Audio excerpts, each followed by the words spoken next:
Okay, good evening.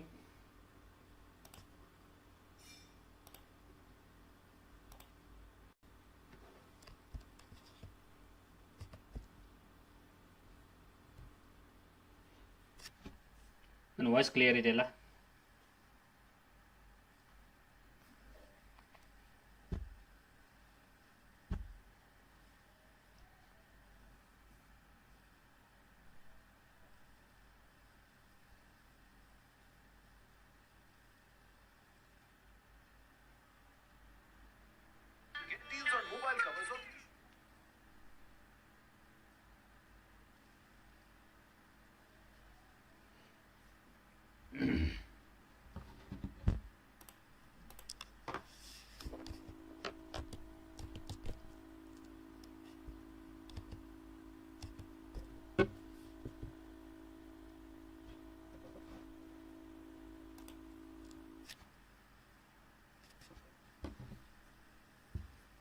Good evening.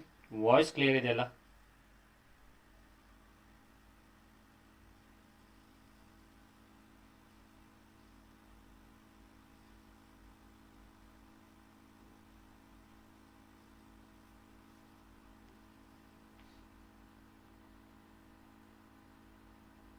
Okay,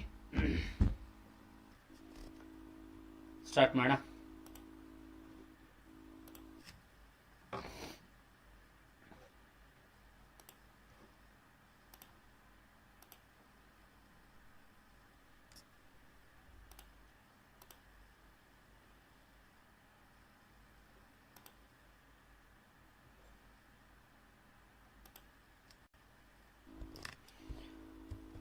okay, so P P T open ಮಾಡ್ಕೊಳ್ತಾ ಇದ್ದೀನಿ. So ಅದಕ್ಕೆ 1 ನಿಮಿಷ ಕಾಲಾವಕಾಶ ಆಗುತ್ತೆ. ಸೊ ಹಲೋ ಎಲ್ಲರಿಗೂ, ಗುಡ್ ಈವ್ನಿಂಗ್. ಸೊ ಇದು HSTR GPSTR ತರಗತಿಗಳು, ಓಕೆನಾ? HSTR GPSTR PSTR ಕ್ರೈಸ್ ಟೆಟ್ಗೂ ಯೂಸ್ ಆಗುವಂತಹ ತರಗತಿಗಳು, ಮ್ಯಾಥ್ಸ್ನ ತರಗತಿಗಳು ಅಂತ ನಾವು ಹೇಳ್ತೀವಿ. ಓಕೆ, ಗಣಿತದ ತರಗತಿಗಳು ಅಂತ ನಾವು ಹೇಳ್ತೀವಿ. ಸೊ ಡೈಲಿ 9 ಗಂಟೆಗೆ ಇರುತ್ತೆ, ಬಂದು ಅಟೆಂಡ್ ಮಾಡಿ. ಸೊ ಪಿ ಪಿ ಟಿ ಬಂದಿದೆ ಅಂತ ಅಂದ್ಕೊಳ್ತೀನಿ. ಓಕೆ, ಸೊ ಡೈಲಿ ಕ್ಲಾಸಸ್ 9 ಗಂಟೆಗೆ ಇರುತ್ತೆ, ಬನ್ನಿ ಅಟೆಂಡ್ ಮಾಡಿ. ಇವತ್ತಿನ ತರಗತಿ ಸ್ವಲ್ಪ ಸ್ಪೆಷಲ್ ಆಗಿದೆ, ಹೇಳ್ತೀನಿ ಯಾವುದಕ್ಕೆ ಅಂತ. ಫಿಸಿಕ್ಸ್ ಕ್ಲಾಸಸ್ಗಳು ನಡೆಯುತ್ತೆ ಈ ತರಗತಿಗಳಲ್ಲಿ. ಮೊದಲನೇದಾಗಿ VGT ಅಕಾಡೆಮಿ ಆ್ಯಪ್ನ ಡೌನ್ಲೋಡ್ ಮಾಡ್ಕೊಳ್ಳಿ. ಎರಡನೇದಾಗಿ ಸೊ ಕೋರ್ಸ್ಗಳು ಲಭ್ಯವಿದೆ. ಸೊ ಕೋರ್ಸ್ಗಳನ್ನ ನೀವು ತೊಗೋಬಹುದು VGT ಅಕಾಡೆಮಿ ಆ್ಯಪ್ನಲ್ಲಿ. ಫಿಸಿಕ್ಸ್ ಮತ್ತು ಮ್ಯಾಥ್ಸ್ ಸಿಗುತ್ತೆ, GPSTR ಸಿಗುತ್ತೆ, HSTR ಸಿಗುತ್ತೆ, ಕರ್ನಾಟಕ ಟೆಟ್ ಸಿಗುತ್ತೆ ಮತ್ತು ಕ್ರೈಸ್ಗೂ ಸಿಗುತ್ತೆ. ಕ್ರೈಸ್ದು ನೋಟಿಫಿಕೇಶನ್ ಆಗೋ ಚಾನ್ಸಸ್ ಇದೆ. ಸೊ ನೋಡೋಣ. ಸೊ 350 ರೂಪೀಸ್ ಮಾತ್ರ. ಸೊ ಮ್ಯಾಥ್ಸ್ ಫಿಸಿಕ್ಸ್ ಕೋರ್ಸ್ಗಳು ನಿಮಗೆ ಸಿಗುತ್ತೆ. ಇಷ್ಟು ಕಡಿಮೆ ಅಮೌಂಟ್ಗೆ ನೀವು ತಗೋಬಹುದು. ಓಕೆ, ಸೊ ನಾನು ಹೇಳಿದಾಗೆ ಇವತ್ತಿನ ಕ್ಲಾಸ್ ಇದು ಕ್ಲಾಸ್ ನಂಬರ್ 1 ಸ್ಪೆಷಲ್ ಕ್ಲಾಸ್ ಅಂತಲೇ ಹೇಳ್ಬೋದು. ಯಾಕೆ ಅಂತಂದರೆ ಇದರಲ್ಲಿ ನಾವು GPSTR ಸಬ್ಜೆಕ್ಟು ಮ್ಯಾಥ್ಸನ್ನು ತಗೊಂಡು GPSTR ಅಲ್ಲಿ ನಾವು ಡಿಸ್ಕ್ರಿಪ್ಟಿವ್ ಪೇಪರಲ್ಲಿ ಇರುವಂತಹ ಪ್ರಶ್ನೆಗಳನ್ನು ತಗೊಂಡು ಅದಕ್ಕೆ ಸೊಲ್ಯೂಷನ್ಸನ್ನು ಕೊಡುವಂಥದ್ದು, ಗಣಿತದ ವಿವರಣಾತ್ಮಕ ಪತ್ರಿಕೆಯ ಪ್ರಶ್ನೆಗಳನ್ನು ತಗೊಂಡು ಅದಕ್ಕೆ ಪರಿಹಾರಗಳನ್ನು ಕೊಡುವಂತಹ ತರಗತಿ ಇವತ್ತಿನ ತರಗತಿ. ಡಿಸ್ಕ್ರಿಪ್ಟಿವ್ ಪೇಪರ್ ಅದರಲ್ಲಿ GPSTR ಅಲ್ಲಿ, ಓಕೆನಾ? ಸೊ ಇದು ನಾನು ಹೇಳ್ದಂಗೆ ಬೋತ್ ಕನ್ನಡ ಮತ್ತು ಇಂಗ್ಲೀಷ್ ಮಾಧ್ಯಮದಲ್ಲಿ ಇರುತ್ತೆ. ಸೊ VGT ಅಕಾಡೆಮಿ ಆ್ಯಪ್ನ ಡೌನ್ಲೋಡ್ ಮಾಡ್ಕೊಳ್ಳಿ. ಹೆಚ್ಚಿನ ಮಾಹಿತಿಗಾಗಿ 8088100752ಗೆ ನೀವು ಕರೆ ಮಾಡಬಹುದು. ಸ್ಟಾರ್ಟ್ ಮಾಡೋಣ. ಸೊ ಇದು ಕನ್ನಡ ಮತ್ತು ಇಂಗ್ಲೀಷ್ ಮಾಧ್ಯಮದಲ್ಲಿ ಇರುತ್ತೆ ಮತ್ತು ಕಡಿಮೆ ಅಮೌಂಟಿಗೆ ಇರುತ್ತೆ, ತಗೊಳ್ಳಿ. ಮತ್ತು ಕ್ರೈಸ್ದು ಕೂಡ ನಾವು ಕಾಲ್ ಆಗ್ಬೋದು ಅಂತ ಅಂದ್ಕೊಂಡಿದ್ದೀವಿ, ನೋಡೋಣ. ಸೊ ಕ್ರೈಸ್ದು ಕೂಡ ಕೋರ್ಸ್ ರೆಡಿ ಇದೆ. ಸೊ ಕಾಲ್ ಆದಮೇಲೆ ತಗೊಳ್ಳಿ ಅಂತ ಹೇಳಕ್ಕೆ ಇಷ್ಟಪಡ್ತೀನಿ. Okay, right. ಸೊ ಇವತ್ತಿನ ತರಗತಿ GPSTR ಮ್ಯಾಥ್ಸ್. ನಿಮಗೆ ಗೊತ್ತು GPSTR ಮ್ಯಾಥ್ಸ್ ಎಕ್ಸಾಮ್ ಅಥವಾ GPSTR ಎಕ್ಸಾಮ್ ಏನು ಕಾಲ್ ಆಗುತ್ತೆ, ನೋಟಿಫಿಕೇಶನ್ ಆಗುತ್ತೆ ಅಥವಾ ಎಕ್ಸಾಮ್ ಬರೀಬಹುದು ಅಂತ ನೀವು ಏನು ಎಕ್ಸ್ಪೆಕ್ಟ್ ಮಾಡ್ಕೊಂಡಿದ್ದೀರೋ ಅದರಲ್ಲಿ ಎಕ್ಸಾಮಲ್ಲಿ ಎಸ್ಪೆಷಲಿ ಸಬ್ಜೆಕ್ಟ್ ವೈಸ್ ಅಂತ ಹೋದಾಗ ಇಲ್ಲಿ ನಿಮಗೆ ಮ್ಯಾಥ್ಸು ಇರುತ್ತೆ, ಫಿಸಿಕ್ಸು ಇರುತ್ತೆ, ಸೈನ್ಸು ಇರುತ್ತೆ, ಹೌದಲ್ವಾ? ಸೊ ಇದೆಲ್ಲ ಕಾಮನ್ನು. ಸೊ ಕನ್ನಡದಲ್ಲಿ ನಾವು ಗಣಿತನೂ ಇರುತ್ತೆ, ಭೌತಶಾಸ್ತ್ರನೂ ಇರುತ್ತೆ, ಇಲ್ಲಿ ವಿಜ್ಞಾನನೂ ಕೂಡ ಇರುತ್ತೆ, ವಿಜ್ಞಾನದ ಒಳಗೆ ಎಲ್ಲವೂ ಕೂಡ ಬರುತ್ತೆ ಅಂತ ಹೆಂಗೆ ಗೊತ್ತಿದೆ ನಿಮಗೆ. ಇದರಲ್ಲಿ ಎರಡು ತರ, ಒಂದು MCQs ಕೂಡ ಕೊಟ್ಟಿರ್ತಾರೆ, ನಿಮಗೆ ಗೊತ್ತಿರಬಹುದು, ಪ್ಯಾಟರ್ನ್ ಗೊತ್ತಿಲ್ಲ ಅಂತ ತಿಳ್ಕೊಳ್ಳಿ. ಪ್ಲಸ್ ಇದರ ಜೊತೆಗೆ ಡಿಸ್ಕ್ರಿಪ್ಟಿವ್ನು ಕೂಡ ಕೊಟ್ಟಿರ್ತಾರೆ. ಡಿಸ್ಕ್ರಿಪ್ಟಿವ್ ಅಂದ್ರೆ ಏನು ಸರ್? ಡಿಸ್ಕ್ರಿಪ್ಟಿವ್ ಅಂತಂದ್ರೆ ನಾನು ಈಗಾಗಲೇ ಹೇಳಿದಾಗೆ ವಿವರಣಾತ್ಮಕ. ವಿವರಣಾತ್ಮಕ ಅಂತಂದ್ರೆ ಸಿಂಪಲ್ ನಾವು ಹೇಳೋದು ಒಂದೇ ಶಬ್ದದಲ್ಲಿ ಅಂದ್ರೆ ಸ್ಟೆಪ್ ಬೈ ಸ್ಟೆಪ್ ಸೊಲ್ಯೂಷನ್ ಅಂತ ನಾವು ಕರಿತೀವಿ. ಈಗ ಮಕ್ಕಳಿಗೆ ನೀವು ಪಾಠ ಮಾಡ್ತಿರಲ್ವಾ, ಮ್ಯಾಥ್ಸ್ನ ಪಾಠ ಮಾಡೋರಿಗೆ ಗೊತ್ತಿರುತ್ತೆ, ಸೊ ಟೀಚರ್ಸ್ಗಳಾಗಿರೋದ್ರಿಂದ. ಸೊ ಇಲ್ಲಿ ಸ್ಟೆಪ್ ಯಾವುದೋ ಒಂದು ಕ್ವಶನ್ ಅನ್ನ ಅಥವಾ ಕಾನ್ಸೆಪ್ಟ್ ಅನ್ನ ನೀವು ಕ್ಲಿಯರ್ ಮಾಡಿಕೊಟ್ಟಾದ್ಮೇಲೆ ಎಕ್ಸಸೈಸ್ನ ಸೊಲ್ಯೂಷನ್ಸ್ ಅನ್ನ ಮಾಡಕ್ ಹೋದಾಗ ಕ್ವಶನ್ ನಂಬರ್ 1 ಅಂತ ಇರುತ್ತೆ. ಅದನ್ನ ನೀವು ಮಾಡಿಸ್ಬೇಕಾದ್ರೆ ಮೊದಲನೇ ಕ್ವಶನ್ ನ ಮಾಡಬೇಕಾದ್ರೆ ಯಾವುದೋ ಒಂದು a+b² ಸೂತ್ರದ್ದು ಇರುತ್ತೆ ಅಂತ ಅನ್ಕೊಳ್ಳಿ. 2x + 3y² ಅಂತ ಇರುತ್ತೆ ಅಂತ ಅನ್ಕೊಳ್ಳಿ. ಸೊ ಇದನ್ನ ನೀವು ಸಾಲ್ವ್ ಮಾಡಬೇಕಾದ್ರೆ ಹೆಂಗ್ ಮಾಡ್ತೀರಾ? ಸ್ಟೆಪ್ ಬೈ ಸ್ಟೆಪ್ ಬರೀತೀರಾ, ನೆನಪಿದ್ಯಾ? ಸ್ಟೆಪ್ ಬೈ ಸ್ಟೆಪ್ ನೀವು ಮಾಡ್ಕೊಂಡು ಹೋಗ್ತಿರಲ್ಲ, ಅದನ್ನೇ ನಾವು ಡಿಸ್ಕ್ರಿಪ್ಟಿವ್ ಪೇಪರ್ ಅಂತ ಕರೆಯುವಂಥದ್ದು. 2 ಮಾರ್ಕ್ಸ್ಗೆ 3 ಮಾರ್ಕ್ಸ್ಗೆ ಡಿವೈಡ್ ಆಗಿ 5 ಮಾರ್ಕ್ಸ್ಗೆ ಡಿವೈಡ್ ಆಗಿ ಕೊಡ್ತಾ ಇರೋವಂಥದ್ದು ತೋರಿಸ್ತೀನಿ, ಪ್ರಶ್ನೆ ಪತ್ರಿಕೆಯನ್ನು ತೋರಿಸ್ತೀನಿ. ಆ ಡಿವೈಡ್ ಆಗಿ MCQs ನ ಜೊತೆಗೆ ಈ ಡಿಸ್ಕ್ರಿಪ್ಟಿವ್ ಆಧಾರದಲ್ಲಿ ಕೊಟ್ಟಾಗ 2 ಮಾರ್ಕ್ಸ್ಗಳಲ್ಲಿ ನಮಗೆ ಪ್ರಶ್ನೆಯನ್ನು ಕೊಟ್ಟಾಗ ಹೇಗೆ ಬರೆಯುವಂಥದ್ದು, 3 ಮಾರ್ಕ್ಸ್ಗೆ ಕೊಟ್ಟಾಗ ಹೇಗೆ ಬರೆಯುವಂಥದ್ದು, ಸ್ಟೆಪ್ ಬೈ ಸ್ಟೆಪ್ ನಿಮಗೆ ಬೇರೆ ತರಹ ಕೊಟ್ಟಾಗ ಹೇಗೆ ಬರೆಯೋದು ಅನ್ನೋದನ್ನ ಅದ್ರ ಎಲ್ಲದ್ರ ಬಗ್ಗೆ ತಿಳ್ಕೊಂಡು ಪ್ರಶ್ನೆಗಳನ್ನ ತಗೊಂಡು ಅದಕ್ಕೆ ಸೊಲ್ಯೂಷನ್ಸ್ ಅನ್ನ ಕೊಡ್ಕೊಂಡು ಹೋಗೋಣ ಅನ್ನುವಂಥದ್ದು. ಕ್ಲಿಯರಾ? ಇದು ಇವತ್ತಿನ ತರಗತಿಯಲ್ಲಿ ನಡೆಯುವಂಥದ್ದು. ಹಾಗಾದ್ರೆ ನಾವು ತರಗತಿಯನ್ನ ಸ್ಟಾರ್ಟ್ ಮಾಡೋದಾದ್ರೆ ನೋಡಿ, ಇದು ನಾನು ಹೇಳಿದಾಗೆ ಕನ್ನಡ ಮತ್ತು ಇಂಗ್ಲಿಷ್ ಮಾಧ್ಯಮ ಎರಡರಲ್ಲೂ ಇರುತ್ತೆ. ಪ್ರಶ್ನೆಗಳನ್ನ ನಾವು ತಗೊಂಡು ಸಾಲ್ವ್ ಮಾಡ್ಕೊಡ್ತೀವಿ.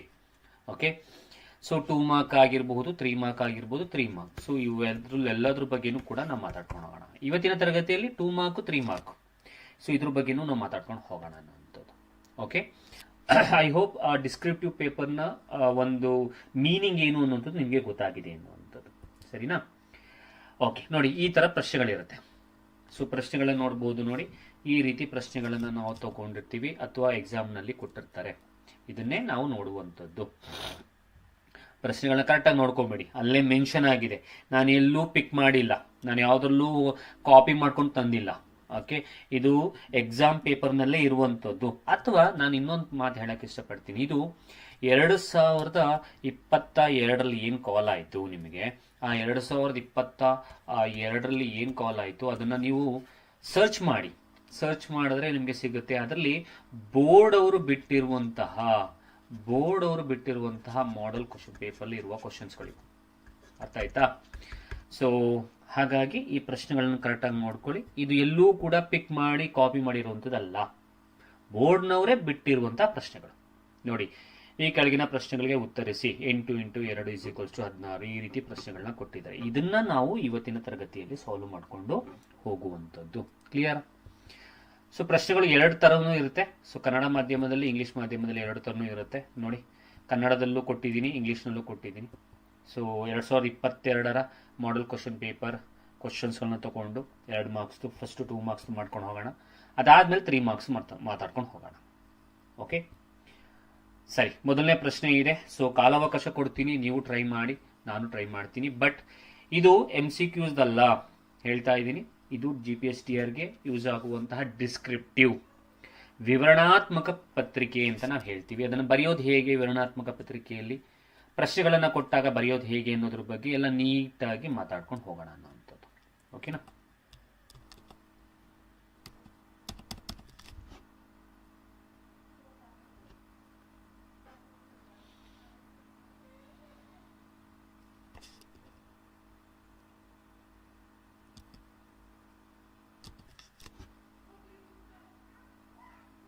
ಸೊ ಮೊದಲನೇ ಪ್ರಶ್ನೆ ಇದೆ ನೋಡಿ.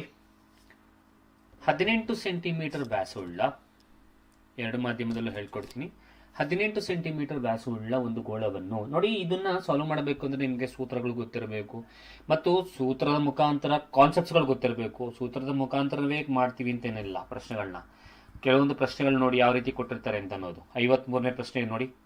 53ನೇ ಪ್ರಶ್ನೆ ಕೆಲವೊಂದು ಡೈರೆಕ್ಟ್ ಆಗು ಕೊಟ್ಟಿರ್ತಾರೆ, ಕೆಲವೊಂದು ಸ್ವಲ್ಪ ಬೇರೆ ತರಹದಲ್ಲೂ ಕೂಡ ಕೊಟ್ಟಿರ್ತಾರೆ ಪ್ರಶ್ನೆಗಳನ್ನ. ಸೊ ನೀವು ಯೋಚನೆ ಮಾಡಿ ಇದನ್ನ ಹೆಂಗೆ ಸಾಲ್ವ್ ಮಾಡಬೇಕು ಅನ್ನೋದನ್ನ ತಿಳ್ಕೊಂಡು ಪ್ರಶ್ನೆನ ಅರ್ಥ ಮಾಡ್ಕೊಂಡು ನೀವು ಸಾಲ್ವ್ ಮಾಡಬೇಕಾಗುತ್ತೆ. ಮತ್ತು ಕೆಲವೊಂದ್ಸಲ ನಾವು ಹೇಳ್ಕೊಡೋದ್ರ ಜೊತೆಗೆ ಬೇರೆ ಮೆಥಡು ಕೂಡ ಇರಬಹುದು. ಹಾಗಾಗಿ ಸೊ ಬಟ್ ಎರಡು ಮೆಥಡಲ್ಲೂ ನಾವು ಹೇಳ್ಕೊಡ್ಬೋದು, ಜೊತೆಗೆ ಎರಡು ಮೆಥಡು ಕೂಡ ಸರಿ ಇರುತ್ತೆ. ಓಕೆ, ಸೊ ಮೊದಲನೇ ಪ್ರಶ್ನೆ ನೋಡೋಣ.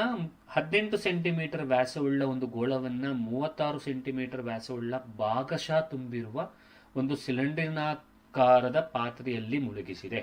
ಓಕೆ, ಗೋಳವು ಸಂಪೂರ್ಣವಾಗಿ ನೀರಿನಲ್ಲಿ ಮುಳುಗಿದಾಗ ನೀರಿನ ಮಟ್ಟದಲ್ಲಾದ ಏರಿಕೆಯನ್ನ ಸೆಂಟಿಮೀಟರ್ಗಳಲ್ಲಿ ಲೆಕ್ಕಾಚಾರ ಮಾಡಿ. Okay, good question.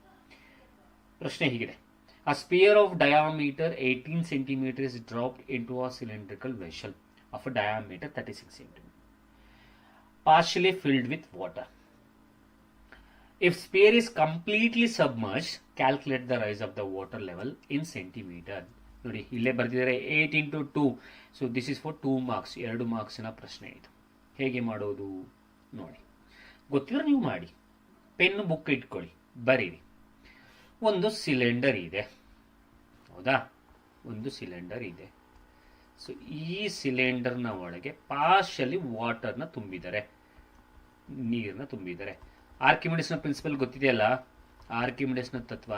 ಈ ರೀತಿ ನೀರು ತುಂಬಿರೋದ್ರೊಳಗೆ ನಾವು ಅಕಸ್ಮಾತ್ ಕಲ್ಲನ್ನು ಹಾಕಿದ್ರೆ ನೀರು ಹೊರಡಕ್ಕೆ ಬರುತ್ತೆ, ಹೌದಾ? ನಾವು ಹಳೆ ಇದ್ದಾಗ, ಅಥವಾ ಹಳೆ ಇದ್ದಾಗ ಅಂತ ಅಂತಿದ್ದೀನಿ, ನಾವು ನಮ್ಮ ಚಿಕ್ಕ ವಯಸ್ಸಲ್ಲಿದ್ದಾಗ ನಮಗೆ ಒಂದು ಈ ಥರ ಕತೆ ಇತ್ತು. ಒಂದು ಯಾವ ಕತೆ ಅಂತ ನೆನಪಿದೆಯಾ ನಿಮಗೆ? ಒಂದು ಇದನ್ನ ಬಾಟಲ್ನೊಳಗೆ ನೀರು ಇದ್ದು ಅದ್ರ ಮೇಲೆ ಕಾಗೆ ಕೂತ್ಕೊಂಡಾಗ ನೀರನ್ನ ಹೆಂಗೆ ಕುಡಿಯುತ್ತೆ ಅಂದ್ರೆ ಅದ್ರೊಳಗೆ ಕಲ್ಲು ಹಾಕಿದಾಗ ನೀರಿನ ಮಟ್ಟ ಏರುತ್ತೆ. ನೀರಿನ ಮಟ್ಟ ಏರಿದಾಗ ನೀರು, ನೆನಪಿದೆಯಾ? ಸೊ ಇಲ್ಲೂ ಕೂಡ ಅದೇ ಥರದ ಪ್ರಶ್ನೆ ಇದು. ಐ ಥಿಂಕ್ ಮೇ ಬಿ ಅದೇ ಅನ್ಸುತ್ತೆ ಕತೆ, ಐ ಡೋಂಟ್ ನೋ, ಮತ್ಕೊಂಡಿದ್ದೀನಿ. ನೋಡಿ, ಪ್ರಶ್ನೆ ಇರೋದೇನು? ಇಲ್ಲಿ ಒಂದು ಸಿಲಿಂಡರ್ ಇದೆ, ಸಿಲಿಂಡ್ರಿಕಲ್ ವೆಸಲ್. ಇದ್ರದ್ದು ಡಯಾಮೀಟರ್ ಕೊಟ್ಟಿದ್ದಾನೆ. ನೀವು ಪ್ರಶ್ನೆ ಓದಿ ಫಿಗರ್ ಹಾಕೊಂಡ್ಬಿಟ್ರೆ ಇಟ್ಸ್ ಈಸಿ. ಇದರ ಡಯಾಮೀಟರ್ 36 ಸೆಂಟಿಮೀಟರ್ ಇದೆ. ಈ 36 ಸೆಂಟಿಮೀಟರ್ ವ್ಯಾಸವುಳ್ಳ ನೀರಿನ ಸ್ವಲ್ಪ ಪಾಶಲಿ ತುಂಬಿಸಿರೋ ನೀರಿನ ಒಳಗಡೆಗೆ ಅಕಸ್ಮಾತ್ ಒಂದು ಸ್ಪಿಯರ್ನ ಹಾಕ್ತೀವಿ ಅಂತ ಅನ್ಕೊಳ್ಳಿ.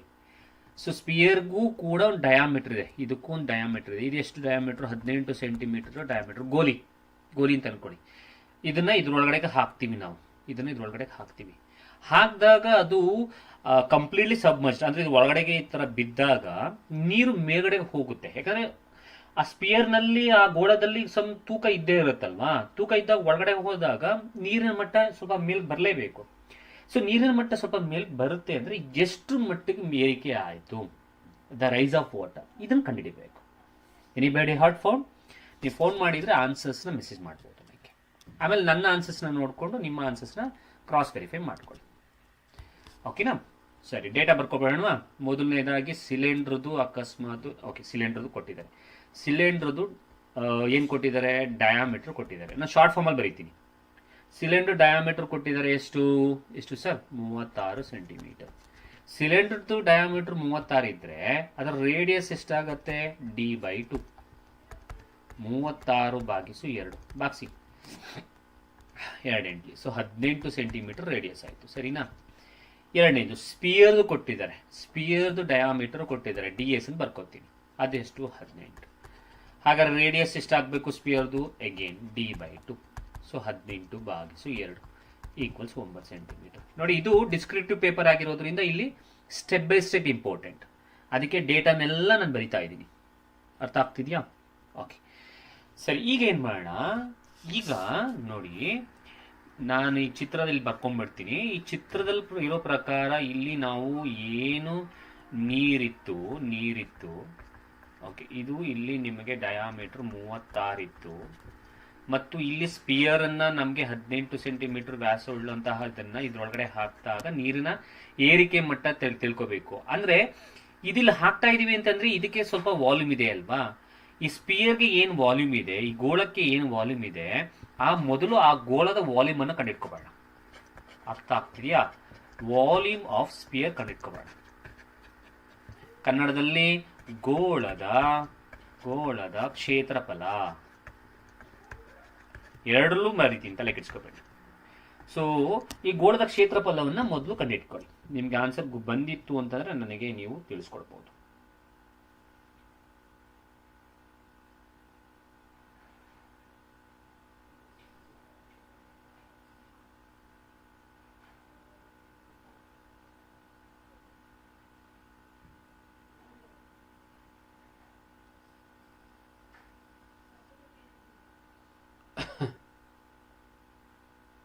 ಓಕೆ, ಯಾರು ಮೆಸೇಜ್ ಮಾಡಿಲ್ಲ. ಓಕೆ, ಪರವಾಗಿಲ್ಲ, no problem. So no problem ಮಾಡೋಣ. ಓಕೆ, ಸರಿ. Volume of a sphere. So formula ಬಂದು ನಿಮಗೆ 4/3 πr³ ಅನ್ನೋಂಥದ್ದು. ಸೊ ಮೊದಲು ವಾಲ್ಯೂಮ್, ಈ ಸ್ಪಿಯರ್ದು ವಾಲ್ಯೂಮ್ ಕಂಡಿಟ್ಕೊಳ್ಳೋಣ. ಸೊ ಶಾರ್ಟ್ ಫಾರ್ಮಲ್ಲಿ ಬರಿತೀನಿ ಈಗ, ವಿ ಅಂತ.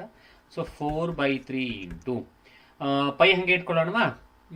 ಓಕೆ, ಪೈ ಹಂಗೆ ಇಟ್ಕೊಳ್ಳೋಣ. ಇಂಟು ರೇಡಿಯಸ್ ಎಷ್ಟು ಗೋಳದ್ದು? ಈಗ ತಾನೇ ಬಂತು ನಮಗೆ. ರೇಡಿಯಸ್ ಎಷ್ಟು? ಇಲ್ಲೇ ಇದೆ. ರೇಡಿಯಸ್ ಎಲ್ಲಿದೆ? ಹಾಂ, ಇಲ್ಲಿದೆ, 9. ಸೊ 9 ಇಂಟು 9 ಇಂಟು 9, ಯಾಕೆ r³ ಇದೆ. ಸರಿನಾ? ಡಿವೈಡ್ ಮಾಡಿ. 3 1s 3 3s. ಉಳಿದಿರೋದೇನು? So 4 into pi into 3 into 9 into 9 ಉಳಿತು. ಮಲ್ಟಿಪಲ್ ಮಾಡಿ. So V is equals to 4 3 12, 4 3s 12 into 9 81 into pi. ಈಗ ಎರಡು ಗುಣಿಸಿ, 12 ಇಂಟು 81 ಗುಣಿಸಿ. ಸರಿನಾ? 12 81 ಶಾರ್ಟ್ ಫಾರ್ಮಲ್ಲೂ ಗುಣಿಸ್ಬೋದು.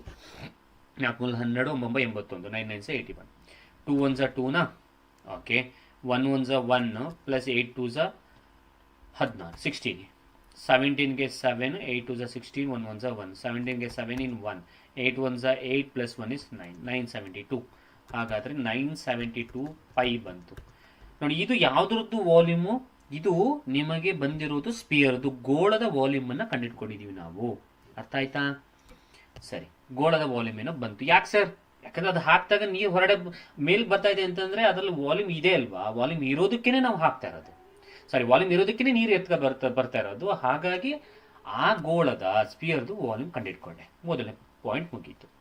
ಎರಡನೇದು, ಇಲ್ಲಿ ಒಳಗಡೆ ಸಿಲಿಂಡರ್ ಒಳಗೆ ನೀರಿದೆ ಅಂದ್ರೆ ಇಲ್ಲೂ ಸ್ವಲ್ಪ ನಿಮಗೆ ವಾಲ್ಯೂಮ್ ಇದ್ದೇ ಇರುತ್ತೆ ಅಲ್ವಾ? ಹಾಗಾದ್ರೆ ಫಸ್ಟ್ ಈಗ volume of a cylinder ಕಂಡಿಟ್ಕೊಡಿ.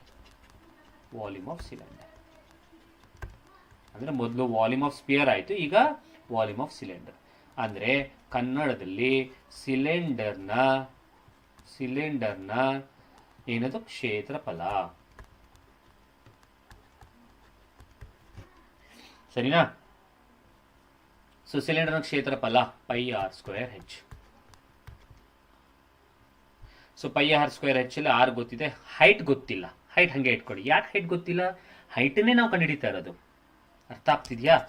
Height ಅಂತಂದ್ರೆ ಹೈಟ್ ಎಷ್ಟು ರೈಸ್ ಆಯ್ತು ಅನ್ನುವಂಥದ್ದು, ಅದೇ ಬೇಕಾಗಿರೋದು. ಓಕೆನಾ? ಸರಿ, ನೋಡಿ. ಸೊ ಈಕ್ವಲ್ಸ್ ಟು ಪೈ ಹಂಗೆ ಇಟ್ಕೊಳ್ಳಿ. ಆರ್ ಅಂದ್ರೆ ಎಷ್ಟು? ಆರ್ ಅಂದ್ರೆ ಈಗ ತಾನೇ ಕಂಡಿಟ್ಕೊಂಡಿದ್ದೀವಿ, ಇಲ್ಲಿ 18. So into 18 into 18 into height. ಸರಿನಾ? ಸರಿ, ಇಲ್ಲಿಗೆ ಬನ್ನಿ.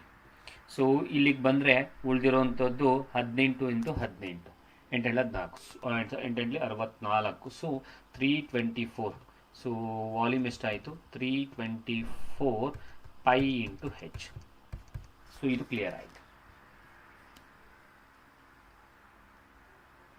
ಪೈದಿ ವ್ಯಾಲ್ಯೂ ಯಾಕೆ ಹಾಕಿಲ್ಲ ಅನ್ನೋದನ್ನ ಹೇಳ್ಕೊಡ್ತೀನಿ. ಯಾಕೆ ಹಾಕಲಿಲ್ಲ ಅನ್ನೋದನ್ನ ಹೇಳ್ತೀನಿ. ಸರಿನಾ? ಈಗ ಫಾರ್ಮುಲಾ ಏನಾಗುತ್ತೆ ಅಂತಂದ್ರೆ ನೋಡಿ, ಬರೀತೀನಿ. Volume of sphere equals to volume of cylinder ಆಗುತ್ತೆ. ಆಯ್ತಾ? ಅಂದ್ರೆ ಇಲ್ಲಿ ಗೋಳದ ಕ್ಷೇತ್ರಫಲ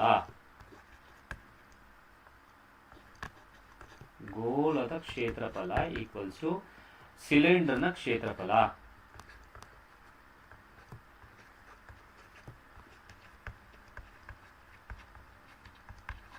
ಸರಿ, ಗೋಳದ ಕ್ಷೇತ್ರಫಲ ಎಷ್ಟು ಬಂದಿತ್ತು? ಈಗ ತಾನೇ ಎಷ್ಟು ಬಂದಿತ್ತು?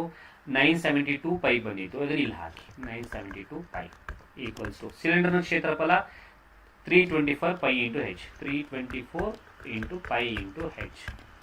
ನಮ್ಗೆ ಹೆಚ್ಚು ಬೇಕಾಗಿರೋದ್ರಿಂದ ಇದನ್ನೆಲ್ಲ ಆಚೆ ಕಳಿಸಿ. ಆಗ 972 ಪೈ ಡಿವೈಡೆಡ್ ಬೈ, ಈ ಕಡೆ ಬಂದರೆ ಇದು 324 ಪೈ ಆಯಿತು, ಈಕ್ವಲ್ಸ್ ಟು ಹೆಚ್. ಯಾಕಂದ್ರೆ ನಮ್ಗೆ ಹೆಚ್ಚು ಬೇಕು, ಅದಕ್ಕೆ ಆ ಕಡೆ ಕಳಿಸಿದ್ವಿ. ಇಲ್ಲಿ ಪೈ ಕ್ಯಾನ್ಸಲ್ ಆಯಿತು. ಯಾರು ಕ್ವಶನ್ ಕೇಳಿದ್ವಿ, ಪೈ ಯಾಕೆ ಹಾಕಲಿಲ್ಲ ಅಂತ. ಪೈ ಯಾಕೆ ಹಾಕಲಿಲ್ಲ ಅಂತಂದ್ರೆ ನೋಡಿ, ಇಲ್ಲಿ ಕ್ಯಾನ್ಸಲ್ ಮಾಡ್ಬೋದು, ಅದಕ್ಕೋಸ್ಕರ ನಾನು ಹಾಕಲಿಲ್ಲ ಅಷ್ಟೇ. ಇಲ್ಲ ಅಂದ್ರೆ ಹಾಕ್ತಿದ್ದೆ ನಾನು. ಈಸಿ ಮಾಡ್ಕೊಳ್ಳಿ. ಈಸಿ ಮಾಡ್ಕೊಂಡ್ರೆ ನಿಮಗೆ ಒಳ್ಳೇದು. ಅರ್ಥ ಆಗ್ತಿದ್ಯಾ? ಸೊ ಈಸಿ ಮಾಡ್ಕೊಂಡ್ಬಿಟ್ರೆ ಆರಾಮಾಗಿ ಮಾಡ್ಕೋಬಹುದು. ಈಸಿ ಮಾಡ್ಕೊಳ್ಳಿಲ್ಲ ಅಂತಂದ್ರೆ ಪೈ ವ್ಯಾಲ್ಯೂ ಹಾಕ್ತಾ ಕೂತ್ಕೊಂಡ್ರೆ ನಿಮಗೆ ಟೈಮ್ ಜಾಸ್ತಿ ಹಿಡಿಯುತ್ತೆ. ಸರಿನಾ? ಇದು ಡಿವೈಡ್ ಮಾಡಿ, 324 ಇಂದ ಡಿವೈಡ್ ಆಗ್ಬೋದು. 324 ಇಂಟು 12 ಇರೋದ್ರಿಂದ 3, 4 3 12 ಇನ್ 1, 3 2 6 1 7, 3 3 9 972 ಬರುತ್ತಲ್ಲ. 324 1 324 3 ಹಾಗಾದ್ರೆ ಹೆಚ್ಚಿನ ಬೆಲೆ ಎಷ್ಟು ಬಂತು? 3. ಸೊ ಹೆಚ್ಚಿನ ಬೆಲೆ 3 ಸೆಂಟಿಮೀಟರ್. ಈ ರೀತಿಯಾಗಿ ಡಿಸ್ಕ್ರಿಪ್ಟಿವ್ ಪೇಪರಲ್ಲಿ ನೀವು ಸೊಲ್ಯೂಷನ್ಸ್ ಅನ್ನ ಬರೆದ್ರೆ ಮಾತ್ರ ನಿಮಗೆ ಮಾರ್ಕ್ಸ್ ದೊರೆಯುತ್ತೆ. ಹಾಗಾದ್ರೆ ಒಂದು ಗೋಳನ್ನ ಸಿಲಿಂಡರ್ನಲ್ಲಿ ಒಳಗಡೆ ಹಾಕಿದಾಗ ಪಾರ್ಷಲಿ ತುಂಬಿರುವ ನೀರಿನಲ್ಲಿ ಎತ್ತರ ಏರಿಕೆ ಆಗಿದೆ ಅಂದ್ರೆ ಆ ನೀರಿನ ಏರಿಕೆ ಮಟ್ಟ ಎಷ್ಟು ಎತ್ತರ ಆಗಿದೆ ಅಂದ್ರೆ 3 ಸೆಂಟಿಮೀಟರ್ ಅಷ್ಟು ಎತ್ತರಕ್ಕೆ ಹೋಗಿದೆ ಅನ್ನುವಂಥದ್ದು. Is it clear? ಇಷ್ಟು ಬರೆದ್ರೆ ನಿಮಗೆ ಫುಲ್ 2 ಮಾರ್ಕ್ಸ್ ಸಿಗುತ್ತೆ. ಯಾರು ಏನು ಕಟ್ ಮಾಡಲ್ಲ.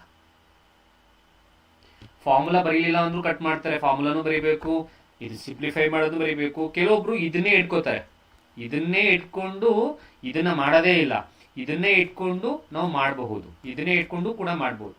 ಹಾಗೂ ಮಾಡಿ, ತೊಂದರೆ ಇಲ್ಲ. ಹೇಗೆ ಸರ್ ಅದು ನೋಡಿ, ನೆಕ್ಸ್ಟ್ ಸ್ಲೈಡ್ ತಗೋತೀನಿ ನೋಡಿ. ಫಾರ್ ಎಕ್ಸಾಂಪಲ್ ಡೈರೆಕ್ಟ್ ಆಗಿ ಹಾಕ್ತೀನಿ ನೋಡಿ. ಡೈರೆಕ್ಟ್ ಆಗಿ ಹಾಕೋದಾದ್ರೆ 4 ಇಂಟು 5 ಇಂಟು 3 ಇಂಟು 9 ಇಂಟು 9 ಅಲ್ವಾ? 4 into 3 into 9 into 9 into 5 equals to, ನಾವು ಈಸಿಯಾಗಿ ಮಾಡ್ಕೊಳ್ಳೋದಕ್ಕೋಸ್ಕರ 5 ಇಂಟು 18 ಇಂಟು 18 ಇಂಟು ಹೆಚ್ ನೋಡಿ. 5 ಇಂಟು 18 ಇಂಟು 18 ಇಂಟು ಹೆಚ್. ನಾನು ಅದನ್ನು ಗುಣಿಸಿದ್ದೀನಿ, ಕೆಲವೊಬ್ರು ಗುಣಿಸೋದೂ ಇಲ್ಲ. ಆಗ ಹೆಚ್ ಏನಾಗುತ್ತೆ ಅಂದರೆ 4 into 3 into 9 into 9 into 5 hole divided by ಇದೆಲ್ಲ ಈಚೆ ಕಳಿಸಿ. ಆಗ ಇಲ್ಲೇನಾಗತ್ತೆ 18 ಇಂಟು 18 ಇಂಟು 5 ಆಗುತ್ತೆ. ಸರಿನಾ? Pi cancel, 9 1 9 2 9 1 9 2. ಅರ್ಥ ಆಗ್ತಿದೆಯಾ? ಓಕೆ. 2 1 2 2 2 2 ಕ್ಯಾನ್ಸಲ್ ಆಯಿತು. Answer 3 centimetre. ಇದು ಇನ್ನೊಂದು ಮೆಥಡ್.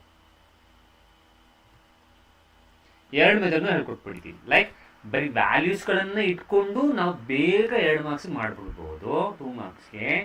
ಒಂದು ಇದನ್ನ ನೀವು ಕ್ಯಾಲ್ಕುಲೇಷನಲ್ ಸ್ಪೀಡ್ ಇದ್ರೆ ಇದನ್ನು ಮಲ್ಟಿಪಲ್ ಮಾಡಿಕೊಂಡು ಕೂಡ ಬೇಗ ಆನ್ಸರ್ ಬರ್ಸ್ಕೋಬಹುದು.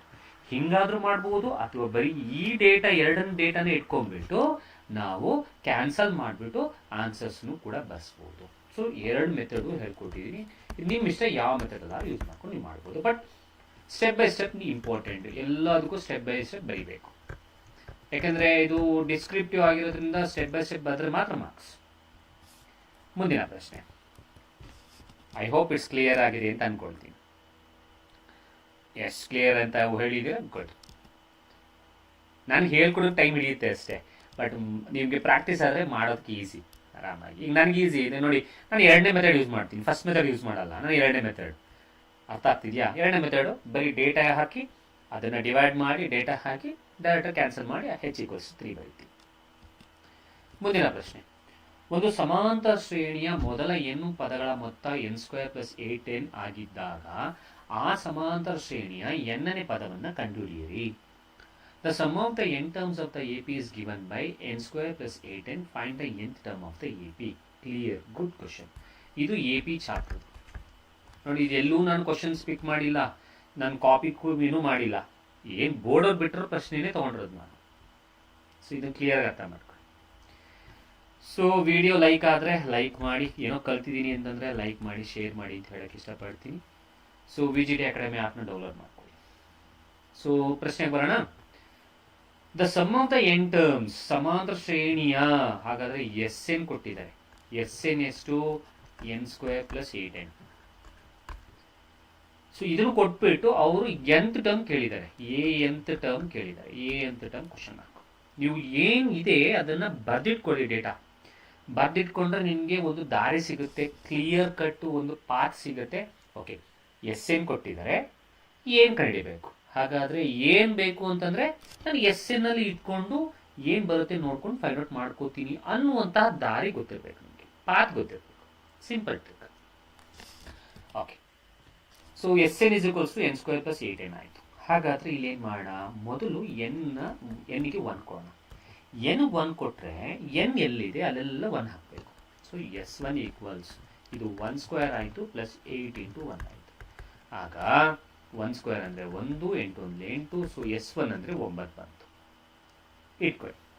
ನೆಕ್ಸ್ಟ್ ಎನ್ಗೆ 2 ಕೊಡಿ, ಆಗ ಅದು S2 ಬರುತ್ತೆ. S2 ಆದಾಗ ಇಲ್ಲಿ ಎನ್ ಜಾಗದಲ್ಲಿ 2 ಸ್ಕ್ವೇರ್ ಕೊಡಿ, 8 ಇಂಟು 2 ಕೊಡಿ. 2 ಸ್ಕ್ವೇರ್ ಅಂದರೆ 4, 8 2 16, 16 ಪ್ಲಸ್ 4 20 ಆಯಿತು. ಇದು S2 ಆಯಿತು. ಸರಿನಾ?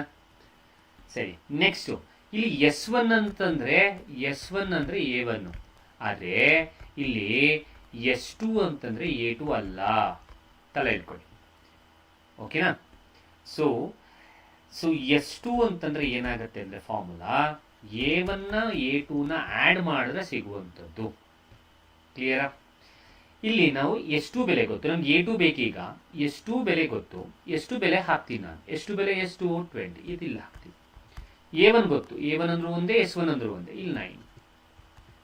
ಸೊ ಈ ಸೂತ್ರವನ್ನು ಯೂಸ್ ಮಾಡಿಕೊಂಡು ನಾನು A2 ಕಂಡು ಇಟ್ಕೋತೀನಿ. ತಲೆ ಇಟ್ಕೊಳ್ಳಿ. ಅರ್ಥ ಆಯ್ತಾ? S2 ಅಂದರೆ A2 ಅಲ್ಲ. ಓಕೆನಾ? ಲೈಕ್ ಸರ್ ಇಲ್ಲಿ S1 S2 ಅಥವಾ N1 N2 ಯಾಕೆ ಹಾಕೊಂಡಿದ್ದೀರಾ ಅನ್ನೋದಕ್ಕೆ ರೀಸನ್ ಇದೆ. ನಮ್ಗೆ ಏನು ಬೇಕು ಅಂತಂದ್ರೆ ಅಲ್ಲಿ ಎ ಬೇಕು ಮತ್ತು ಡಿ ಬೇಕು. ಎ ಬೇಕು, ಡಿ ಬೇಕು ಅಂತಂದ್ರೆ ಎ ಅಂದ್ರೆ ಮೊದಲನೇ ಪದ, ಡಿ ಅಂದ್ರೆ ಕಾಮನ್ ಡಿಫರೆನ್ಸ್. ಕಾಮನ್ ಡಿಫರೆನ್ಸ್ ಅಂದ್ರೆ ಅದರ ಸೂತ್ರ, ಸಾಮಾನ್ಯ ವ್ಯತ್ಯಾಸದ ಸೂತ್ರ A2 ಮೈನಸ್ A1. ಸೊ ಇಲ್ಲಿ ಕಾಮನ್ ಡಿಫರೆನ್ಸ್ ಬೇಕು ಅಂದ್ರೆ ಇಲ್ಲಿ A1 ಬೇಕು, A2 ಬೇಕು. A1 ಏನೋ ಬಂತು, A2 ಬೇಕು ಅಂದ್ರೆ ಇದನ್ನ ಕಂಡಿಟ್ಕೊಳ್ಳಿ ಅಂತ ಹೇಳಿದ್ದು. ಅದಕ್ಕೋಸ್ಕರ ಈ ದಾರಿಗೆ ಹೋಗ್ತಾ ಇದ್ದೀವಿ. ಸರಿ, ಈ 9 ಆಚೆ ಕಳಿಸಿ. So 20 minus 9 is equals to A2 ಆಯಿತು. ಹಾಗಾದ್ರೆ A2ನ ಬೆಲೆ ಎಷ್ಟು ಬಂದಂಗಾಯಿತು? 11 ಆಯಿತು. ಎಲ್ಲ ಬಂತಾ? ಸೊ ಈಗ A1 ಬಂದಿದೆ. A1 ಎಷ್ಟು ಸರ್? 9. A1 9. A2 ಬಂದಿದೆ. A2 ಎಷ್ಟು ಸರ್? 11. ಕಾಮನ್ ಡಿಫರೆನ್ಸ್ ಕಂಡಿಟ್ಕೊಳ್ಳಿ. A2 minus A1. ಹಾಗಾದರೆ 11 ಮೈನಸ್ 9 2. ಈಗ ಬರೋಣ. AN ಕೇಳಿದರೆ AN ಸೂತ್ರ ಏನು sir? A plus N minus 1 into D. So N ಅಂದ್ರೆ ಗೊತ್ತಿಲ್ಲ, ಎನ್ನನೇ ಪದವನ್ನೇ ಕೇಳ್ತಾ ಇರೋದು ಅವರು. ಎ ಅಂದರೆ 9, ಎನ್ ಅಂದರೆ ಗೊತ್ತಿಲ್ಲ, ಡಿ ಅಂದರೆ ಈಗ ತಾನೇ ಬಂತ. ಸರಿನಾ? ಸರಿ, AN is equals to 9 plus ಇದನ್ನು ಗುಣಿಸಿ 2 ಇಂಟು ಎನ್ ಅಂದರೆ 2n. ಸರಿನಾ? 2 ಇಂಟು 1 ಅಂದರೆ 2. ಹಾಗಾದರೆ AN ಎಷ್ಟು ಬರುತ್ತೆ ಅಂದರೆ ಇದನ್ನು ಕಳೀರಿ. 9ರಲ್ಲಿ 2 ಹೋದರೆ 7. So 7 plus 2. ಇಷ್ಟೇ ನಿಮ್ಮ ಉತ್ತರ. ಇಲ್ಲಿಗೆ ಸ್ಟಾಪ್ ಮಾಡ್ಬೇಕು ನೀವು. ಇಲ್ಲಿಗೆ ಸ್ಟಾಪ್ ಮಾಡಿ. ಯಾಕೆ ಸ್ಟಾಪ್ ಮಾಡಿ ಅಂದರೆ ಎನ್ ಬೆಲೆ ಗೊತ್ತಿಲ್ಲ. ಅವ್ರು ಕೇಳಿದ್ರು nth ಟರ್ಮ್, nth ಟರ್ಮಿನೇ ಕೇಳಿರೋದು, ಎನ್ನನೇ ಪದವನ್ನೇ ಕೇಳಿರೋದು. ಎನ್ನನೇ ಪದ ಅಂತಂದ್ರೆ ಎನ್ನೇ ಇಟ್ಕೊಳ್ಳಿ. ಹಾಗಾದ್ರೆ ಇಲ್ಲಿ ಅಕಸ್ಮಾತ್ A10 ಅಂತ ಕೇಳಿದ್ರೆ ಎನ್ ಜಾಗದಲ್ಲಿ 10 ಹಾಕೋತಿದ್ರಿ ಅಷ್ಟೇ. ಸೊ ಹೀಗೆ ನಿಮ್ಮ ಉತ್ತರ ಆಗಿರುತ್ತೆ. ಹೀಗೆ ನೀವು ಪ್ರಶ್ನೆಗಳನ್ನು ಸಾಲ್ವ್ ಮಾಡಬೇಕಾಗತ್ತೆ. ಕ್ಲಿಯರಾ? I hope it's clear.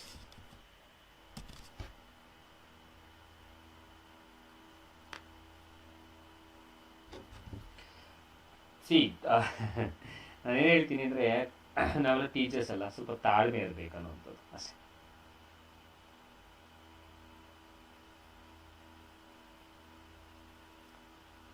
Okay, ತಾಳ್ಮೆ ಇದ್ದರೆ ಎಲ್ಲ ಆಗತ್ತೆ. ಗುಡ್, ಕ್ಲಿಯರ್ ಅಂತ ಹೇಳಿದ್ದೀರ. ಬಿಕಾಸ್ ಐ ಡೋಂಟ್ ನೋ, ಒಂದು ಹೇಳೋಕ್ಕೆ ಇಷ್ಟಪಡ್ತೀನಿ. ನಾನು ಅದಕ್ಕೆ ಯಾವಾಗಲೂ ಇದನ್ನು ಹೇಳ್ತಾ ಇರ್ತೀನಿ ವಿಡಿಯೋದಲ್ಲಿ. ಏನು ವಿಡಿಯೋದಲ್ಲಿ ಹೇಳ್ತಾ ಇರ್ತೀನಿ ಅಂದರೆ, ನೋಡಿ, ನೀವೇನಾದ್ರು ನಿಮ್ಗೆ ಗೊತ್ತಿದ್ರೆ, ಕಲ್ತ್ಕೊಂಡಿದ್ರೆ ರಿವಿಷನ್ ಆದಂಗೆ ಆಗುತ್ತೆ ನೋಡಿ. ಸರಿನಾ? ಎರಡನೇದು ನಿಮಿಷ. ಹಲೋ, ಇಲ್ಲ ಯಾಕಮ್ಮ ಸಡನ್ ಕಾಲ್ ಮಾಡಿ? ಇಲ್ಲ ಬರ್ತೀನಿ, ನಾನು ಫೋನ್ ಮಾಡ್ತೀನಿ.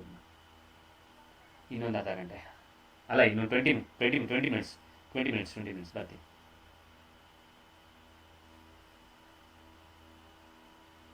ಸಾರಿ.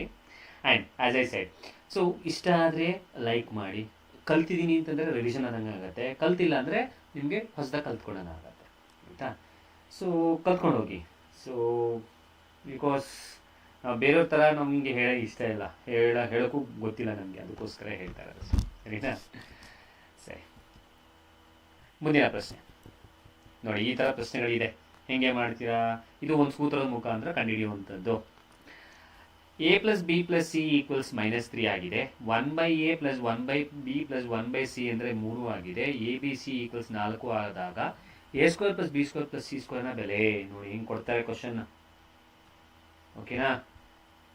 ಹೇಗೆ ಕೊಡ್ತಾರೆ ಪ್ರಶ್ನೆ ನೋಡಿ ಮಾಡೋಣ. ಇದಕ್ಕೊಂದು ಸೂತ್ರ ಗೊತ್ತಿದೆ. ಸೂತ್ರ ಗೊತ್ತಿದ್ರೆ ಸಾಕು, ಆರಾಮಾಗಿ ಮಾಡ್ಕೊಂಡು ಹೋಗ್ಬೋದು. ಏನು ಸೂತ್ರ ಅಂತ ಹೇಳ್ತೀನಿ ಕೇಳಿಸ್ಕೊ. ಓಕೆ, ಸೂತ್ರ ಬಂದು A plus B plus C whole square. So A plus B plus C whole ಸ್ಕ್ವೇರ್ನ ಸೂತ್ರ a² plus b² plus c² plus 2ab plus 2bc plus 2ca. ಇದು ಸೂತ್ರ. ಇದನ್ನ ಇಟ್ಕೊಂಡು ಆರಾಮಾಗಿ ಕಂಡುಹಿಡಿಬೋದು. ಇದನ್ನ ಇನ್ನೊಂದು ಥರ ಬರ್ಕೋಬೋದು. A plus B plus C whole square equals a² plus b² plus c² plus ಇಲ್ಲಿ 2 ಕಾಮನ್ ತೆಗೆದ್ರೆ ಉಳಿದಿರೋದು ab plus bc plus ca. ಸರಿನಾ? ಓಕೆ, ನೋಡ್ಕೊಳ್ಳಿ.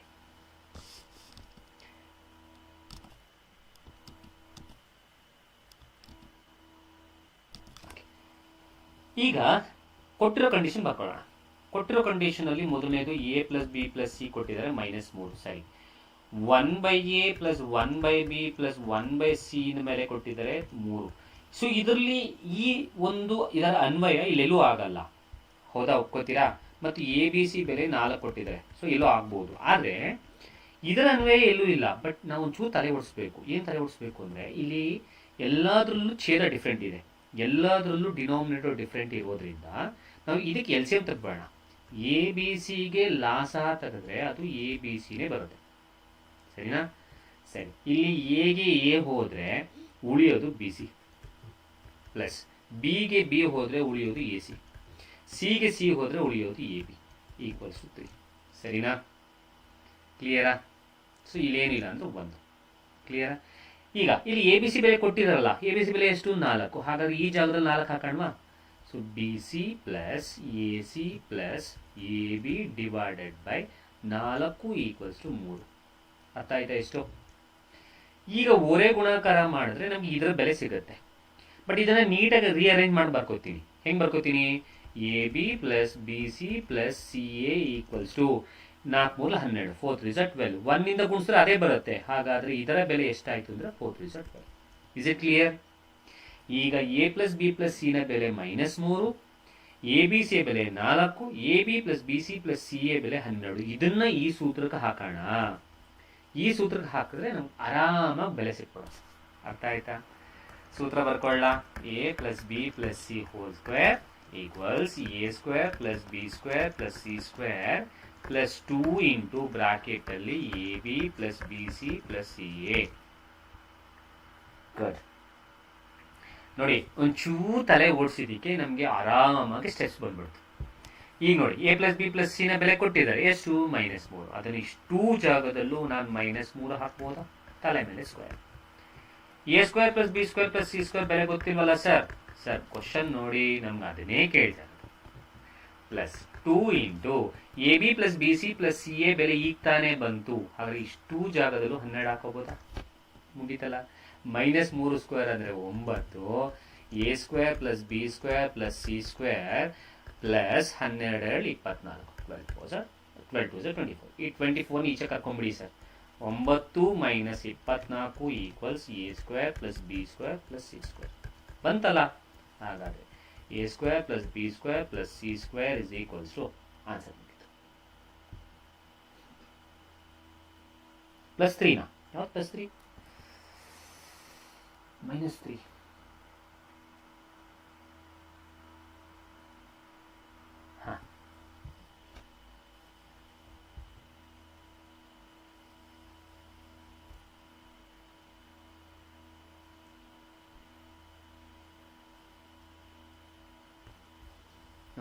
ಸರಿ, ಕಳೀರಿ ಇದನ್ನ. ಸೊ 24 9 ಅಂದರೆ 15. ಯಾವ 15? -15. ಮುಗೀತಲ್ಲ? ಬಂತಲ್ಲ? ಇಷ್ಟು ಬರೆದ್ರೆ ನಿಮಗೆ full out of full marks sir. Full out of full marks madam. ಆರಾಮಾಗಿ ತಗೋಬೋದು. ನೋಡಿ ಎಷ್ಟು ಕ್ಲಿಯರ್ ಆಗಿ ಒಂದೇ ಒಂದು ಲಾ ಸಹ ತಗೊಂಡು ಎ ಬಿ ಸಿ ಬೆಲೆನ ಇಲ್ಲಿ ಹಾಕಿದ ತಕ್ಷಣ ನಮಗೆ ಬೆಲೆಗಳು ಗೊತ್ತಾಯಿತು, ಒಂದು ಸೂತ್ರ ಗೊತ್ತಿತ್ತು. ಅದನ್ನು ಹಾಕ್ತು, ನಮಗೆ ಬೆಲೆ ಬಂತು, ಆನ್ಸರ್ ಸಿಕ್ತು. ಕ್ಲಿಯರಾ? I hope it's clear. I hope ಇದು ನಿಮ್ಗೆ ಅರ್ಥ ಆಗಿದೆ ಅಂತ ಅನ್ಕೊಳ್ತೀನಿ. ಮುಂದಿನ ಪ್ರಶ್ನೆಗೆ ಹೋಗೋಣ.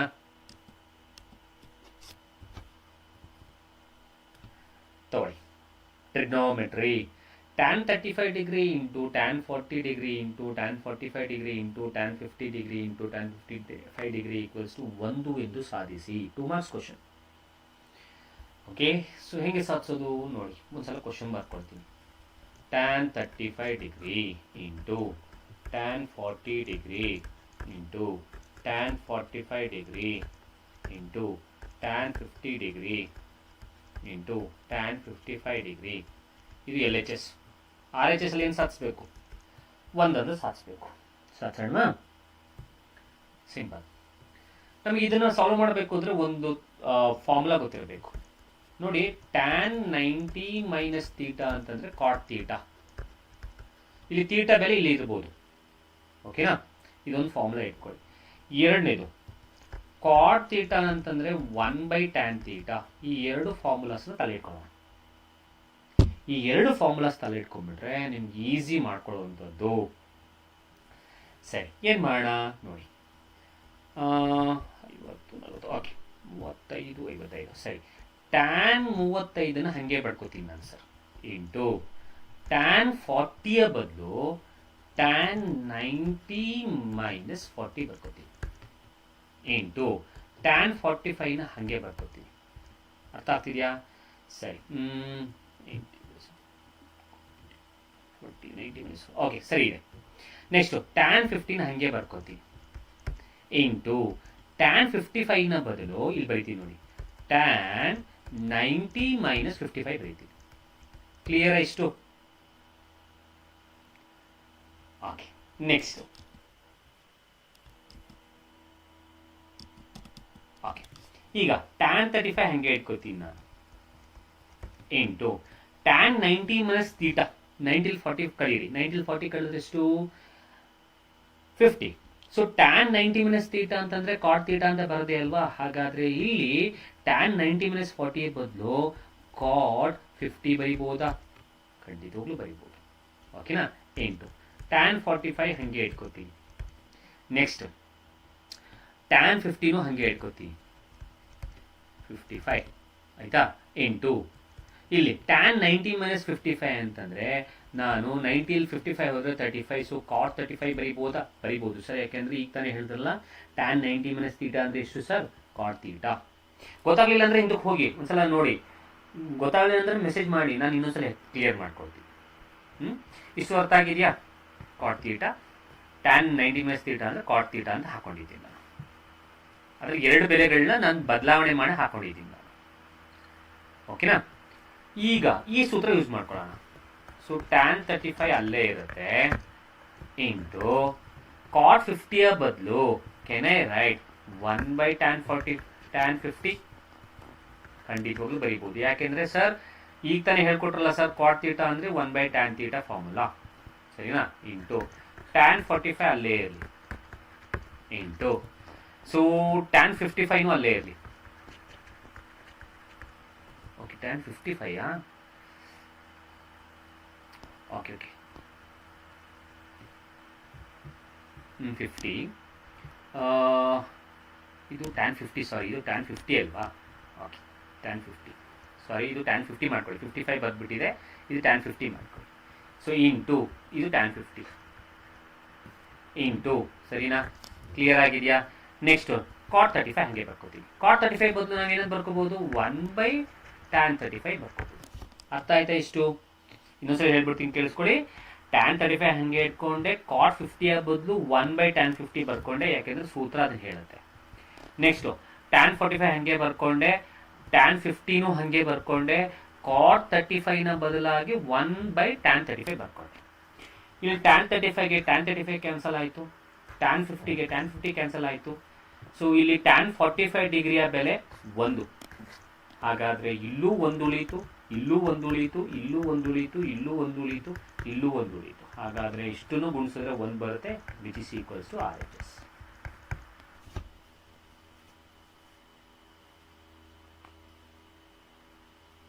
ಕಾಟ್ 40 ಅಲ್ಲ. ಆಯ್ತು, ನೀವೇನ್ ಮಾಡಿ tan 90 - 15 ಬರ್ಕೊಳ್ಳಿ, ಆಗ ನಿಮ್ಗೆ ಕಾಟ್ 50 ಬರುತ್ತಲ್ಲ.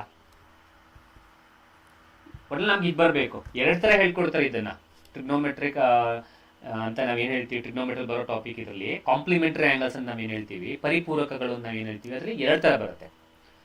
ಕ್ಲಿಯರ್? ಆದ್ರೆ ಹಿಂಗೂ ಹಾಕೋಬಹುದು, ಹಾಗೂ ಹಾಕೋಬಹುದು. I hope it's clear. ಮುಂದಿನ ಪ್ರಶ್ನೆ ನೋಡಿ, ಇದನ್ನು ಈಸಿಯಾಗಿ ಮಾಡ್ಕೊಳ್ಳೋ ಮೆಥಡನ್ನು ಹೇಳ್ಕೊಡ್ತೀನಿ ನೋಡಿ. ಎಕ್ಸ್ ನ ಬೆಲೆ ಕಂಡುಹಿಡಿಯಿರಿ. ಯಾವಾಗ x-1 ಭಾಗಿಸು root of x plus 1 equals to 4 plus root x minus 1 ಭಾಗಿಸು 2. ಈ ರೀತಿ ಇದ್ದಾಗ ಎಕ್ಸ್ ನ ಬೆಲೆ ಕಂಡುಹಿಡ್ಕೊಳ್ಳಿ ಅಂತ ಕೇಳಿದ್ದಾರೆ. ಮಾಡೋದು ಹೆಂಗೆ? ಸ್ಟೆಪ್ ಬೈ ಸ್ಟೆಪ್ ನೋಡ್ಕೊಳ್ಳಿ.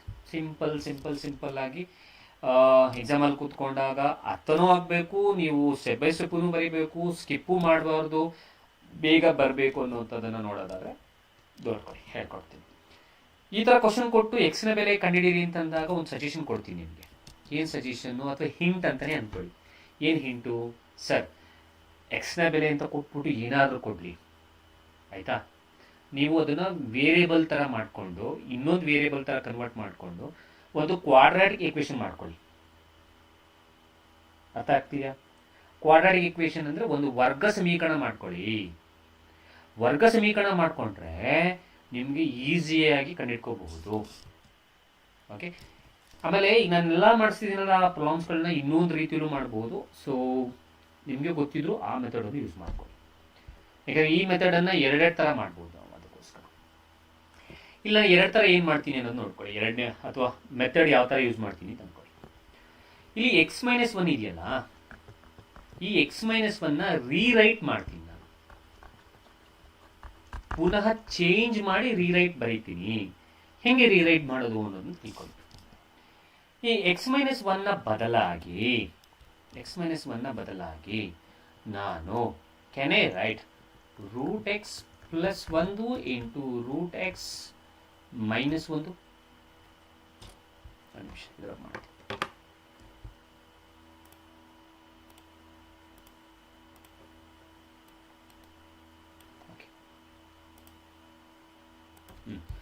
Root X plus 1 into root X minus 1. ಯಾಕೆ ಸರ್ ಹಿಂಗೆ ಮಾಡ್ಕೊಂಡ್ರಿ? ನೋಡಿ, ನಾನು ರೀರೈಟ್ ಮಾಡ್ಕೊಂಡಿದ್ದು ಅಂತ ಹೇಳಿದಷ್ಟೇ. ಈಗ ಇದನ್ನ ಗುಣಿಸಿದ್ರೆ ನಮ್ಗೆ ಇದೇ ಬರುತ್ತೆ, ಎಕ್ಸ್ ಮೈನಸ್ ಬಂದೇ ಬರುತ್ತೆ. ಹೆಂಗೆ ಸರ್? ನೋಡ್ಕೊಳ್ಳಿ. Root X into root X ಏನಾಗುತ್ತೆ ಸರ್? ನೋಡ್ಕೊಳ್ಳಿ, root X into root X ಅಂತಂದ್ರೆ ರೂಟ್ ಎಕ್ಸ್ ಹೋಲ್ ಸ್ಕ್ವೇರ್ ಆಯಿತು, ಆಯ್ತಾ. ನೆಕ್ಸ್ಟ್ 1 ಇಂಟು ರೂಟ್ ಎಕ್ಸ್ ಅಂದ್ರೆ minus 1 root X plus 1 root X, ಆಯ್ತಾ. Plus into minus minus 1 1 1. ಇಲ್ಲಿಗೆ ಸ್ಕ್ವೇರ್ ರೂಟ್ ಕ್ಯಾನ್ಸಲ್ ಆದ್ರೆ ಉಳಿಯೋದು ಎಕ್ಸ್.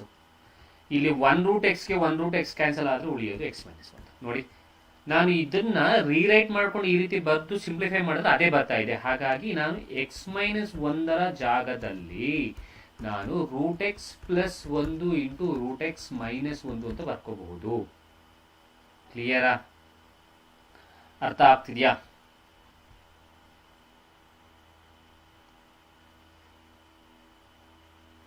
ಇದು ರೂಟ್ ಎಕ್ಸ್, ಇದು ಫುಲ್ ಇಲ್ಲ, ಫುಲ್ ಬರ್ತದೆ, ಆಯ್ತಾ. ಸರಿ,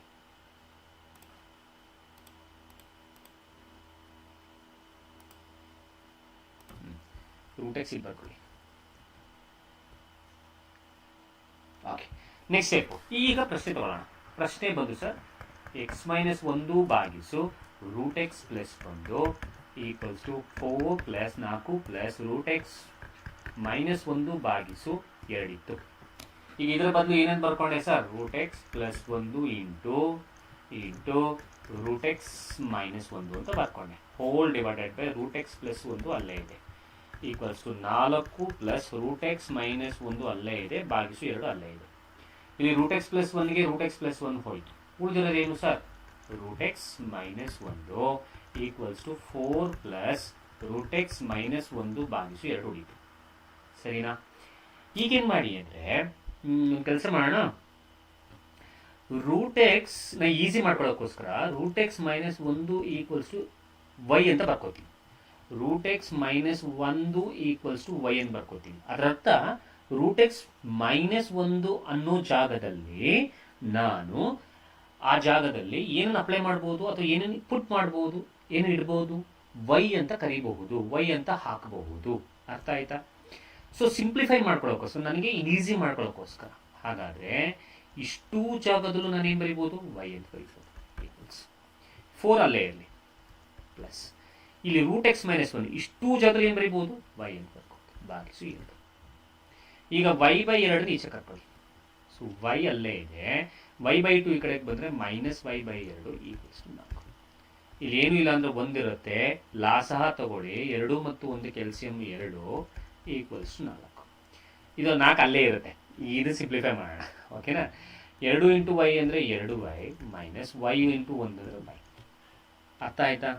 2y ಅಲ್ಲಿ ನೋಡಿ, 1 2 2 ಇಂಟು ವೈ ಅಂದರೆ 2y ಮೈನಸ್ 2ಕ್ಕೆ 2 ಕ್ಯಾನ್ಸಲ್ ಆದರೂ 1y.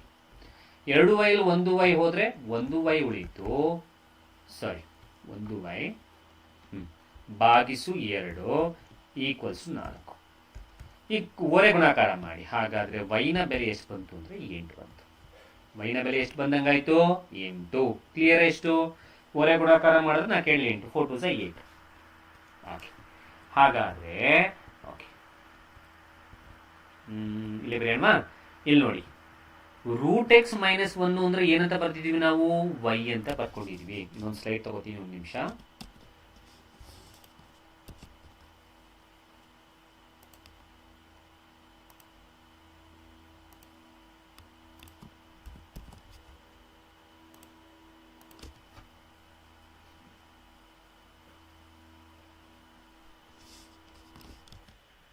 ಮಾಡೋಣ. ಇಷ್ಟು ಬಂದಿದೆ ನಮ್ಗೆ. ವೈ ಬೆಲೆ ಎಷ್ಟು ಬಂತು ಸರ್, 8 ಬಂದಿದೆ. ಬಟ್ ವೈ ಬೆಲೆ ಬೇಕಾ ನಮಗೆ? ಅಲ್ಲ ಸರ್, ನಮ್ಗೆ ಬೇಕಾದ್ರೆ ಎಕ್ಸ್ ಬೆಲೆ. ಹೆಂಗೆ ಕಂಡುಹಿಡಿಯೋದು? ನಾವು ರೂಟ್ ಎಕ್ಸ್ ಮೈನಸ್ 1 ಅಂತಂದ್ರೆ ವೈ ಅಂತ ಬರ್ಕೊಂಡಿದ್ದೀವಿ. ಹಾಗಾಗಿ ಈ ಜಾಗದಲ್ಲಿ 8 ಹಾಕಿ. ಸೊ ರೂಟ್ ಎಕ್ಸ್ ಮೈನಸ್ 1 ಅಂದರೆ 1 ಈಕ್ವಲ್ಸ್ 2 ಅಂದರೆ 8 ಆಯಿತು. ಈ 1 ಆಚೆ ಕಳಿಸಿ. So root x equals to 8 plus 1. ಹಾಗಾದ್ರೆ ರೂಟ್ ಎಕ್ಸ್ ಎಷ್ಟಾಯಿತು, 9 ಆಯಿತು. ಬಟ್ ನಮ್ಗೆ ರೂಟ್ ಎಕ್ಸ್ ಬೇಕಾ? ಅಲ್ಲ, ನಮಗೆ ಬೇಕಾದ್ರೆ ಎಕ್ಸ್. ಹಾಗಾದರೆ ಇಲ್ಲೊಂದು ತಲೆಯಿಟ್ಕೊಳ್ಳಿ, ಯಾವ ಜಾಗದಲ್ಲಿ ನೀವು ಅರ್ಥ ಮಾಡ್ಕೊಳ್ಳಿ, ರೂಟ್ ಕ್ಯಾನ್ಸಲ್ ಮಾಡಬೇಕಾಗುತ್ತೋ, ರೂಟ್ ಕ್ಯಾನ್ಸಲ್ ಮಾಡಬೇಕು ಅಂದರೆ ಸ್ಕ್ವೇರ್ ತಗೋಬೇಕು, ಸ್ಕ್ವಯರ್ ಕ್ಯಾನ್ಸಲ್ ಮಾಡಬೇಕು ಅಂದರೆ ರೂಟ್ ತಗೋಬೇಕು. ಈ ಪಾಯಿಂಟ್ ತಲೆ ಇಟ್ಕೊಂಡಿದೆ. ಸ್ಕ್ವೇರ್ ಕ್ಯಾನ್ಸಲ್ ಆಗಬೇಕಂದ್ರೆ ರೂಟ್, ರೂಟ್ ಕ್ಯಾನ್ಸಲ್ ಆಗಬೇಕು ಅಂದರೆ ಸ್ಕ್ವೇರ್, ವರ್ಗಮೂಲ ಚೇಂಜ್ ಆಗಬೇಕು, ವರ್ಗಮೂಲ ಕ್ಯಾನ್ಸಲ್ ಆಗಬೇಕು ಅಂದರೆ ವರ್ಗ ತಗೊಳ್ಳಿ, ವರ್ಗ ಕ್ಯಾನ್ಸಲ್ ಆಗಬೇಕು ಅಂದ್ರೆ ವರ್ಗಮೂಲ ತಗೊಳ್ಳಿ. ಅರ್ಥ ಆಯ್ತಾ? ಹಾಗಾದ್ರೆ ನಿಮ್ಗೆ ಎಕ್ಸ್ ಬೇಕಾಗಿರೋದ್ರಿಂದ ಎರಡೂ ಕಡೆ ವರ್ಗ ಮಾಡ್ಕೊಳ್ಳೋಣ. ಎರಡೂ ಕಡೆ ವರ್ಗ ಮಾಡ್ಕೊಂಡ್ರೆ ಇಲ್ಲಿ ಸ್ಕ್ವೇರ್ಗೆ ಸ್ಕ್ವೇರ್ ಕ್ಯಾನ್ಸಲ್ ಆದರೆ, ವರ್ಗಕ್ಕೆ ವರ್ಗಮೂಲ ಕ್ಯಾನ್ಸಲ್ ಆದರೆ ಉಳಿಯೋದು ಎಕ್ಸ್. 9 ಸ್ಕ್ವೇರ್ ಅಂದರೆ 81.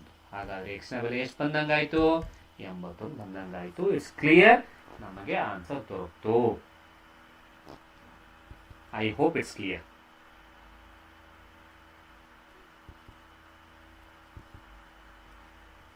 ಸೊ ಇದು HSTR, GPSTR, ಕ್ರೈಸ್, PSTR ಮತ್ತು ಟೆಟ್ಗೂ, ಕರ್ನಾಟಕ ಟೆಟ್ಗೂ ಯೂಸ್ ಆಗುವ ಮ್ಯಾಥ್ಸ್ ಕ್ಲಾಸಸ್. ಸೊ ಗಣಿತದ ತರಗತಿಗಳು ಕ್ಲಿಯರ್ ಅಂತ ಕಳಿಸಿದ್ರೆ ಗುಡ್. ಗಣಿತದ ತರಗತಿಗಳು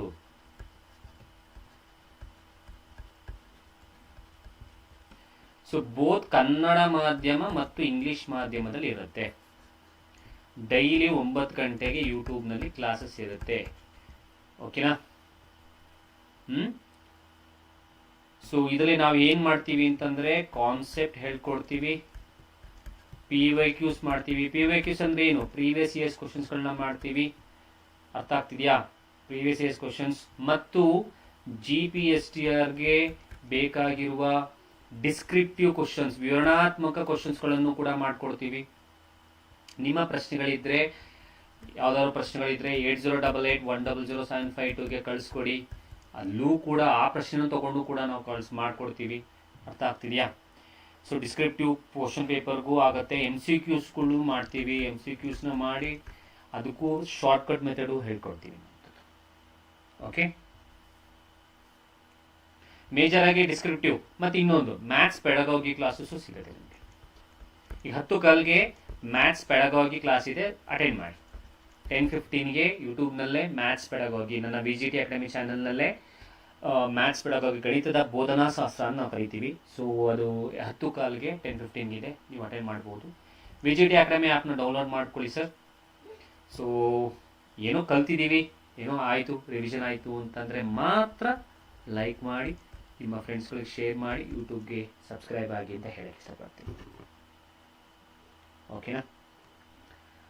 ಸೊ ಆ್ಯಪಲ್ಲಿ ಕ್ಲಾಸಸ್ಗಳು ಇದೆ, ಮ್ಯಾಥ್ಸ್ ಫಿಸಿಕ್ಸ್ ಮಾತ್ರ ಸಿಗುತ್ತೆ. ಸೊ ನೀವು ತಗೋಬಹುದು VGT ಅಕಾಡೆಮಿ ಆ್ಯಪ್ನಲ್ಲಿ. ಕಲ್ತಿದ್ದೀರಾ ಅಂತಂದರೆ ಶೇರ್ ಮಾಡಿ, ಲೈಕ್ ಮಾಡಿ. ಬಿಕಾಸ್ ನಿಮ್ಮ ಶೇರ್ ಲೈಕಿಂದನೇ ನಾವು ಪಡೋ ಶ್ರಮ ಅದಕ್ಕೊಂದು ಬೆಲೆ ಇರುತ್ತೆ ಏನೋ ಅಂತ. ಬಿಕಾಸ್ PPT ರೆಡಿ ಮಾಡ್ತೀವಿ, ತುಂಬ ಕೆಲಸಗಳಿತ್ತು ಆ್ಯಕ್ಚುಲ್ ಆಗಿ ಹೇಳಬೇಕು ಅಂದರೆ. ನೆನ್ನೆ ತರಗತಿ ತಗೊಳ್ಳಿಲ್ಲ ಅನ್ನೋದಕ್ಕೆ ರೀಸನ್ ಇದೆ, ಸಾರಿ. ಅದು ನೆನ್ನೆ ತರಗತಿ ತಗೋಬೇಕಾಗಿತ್ತು, ಮಿಸ್ ಆಗಿ ತೊಗೊಳಕ್ಕಾಗಲಿಲ್ಲ. ಬಿಕಾಸ್ ಮನೇಲಿ ಫ್ಯಾಮಿಲಿಲಿ ಸ್ವಲ್ಪ ಹುಷಾರಿರಲಿಲ್ಲ, ಹಾಗಾಗಿ ತೊಗೊಳೋದಕ್ಕಾಗಲಿಲ್ಲ. ಸೊ ನೆನ್ನೆ ಹೋಗಿದ್ದು ಲೇಟಾಗಿ ಬಂದೆ, ಆಸ್ಪತ್ರೆಗೆ ಹೋಗಿ. ಇವತ್ತು ಕ್ಲಿನಿಕ್ ಹೋಗಿ ಹಾಸ್ಪಿಟ್ಲಿಗೆ ಹೋಗಿ ಬಂದಿದ್ದು ಆ್ಯಕ್ಚುಲಾಗಿ. ಸೊ ಹಾಗಾಗಿ ಸೊ ಅಷ್ಟಿದ್ರೂ ಮಾಡ್ತಿದ್ವಿ ಅಂದರೆ ನಿಮ್ಮಿಂದ ಎಕ್ಸ್ಪೆಕ್ಟ್ ಮಾಡೋದು ಒಂದು ಲೈಕ್, ಒಂದು share. Okay, thank you. I will continue the next session. So ಇದು ಇಲ್ಲಿಗೆ ಮುಗ್ದಿಲ್ಲ ಸರ್, ಬರೀ GPSC ಬರೀ ಇಷ್ಟೇನಾ ಸರ್?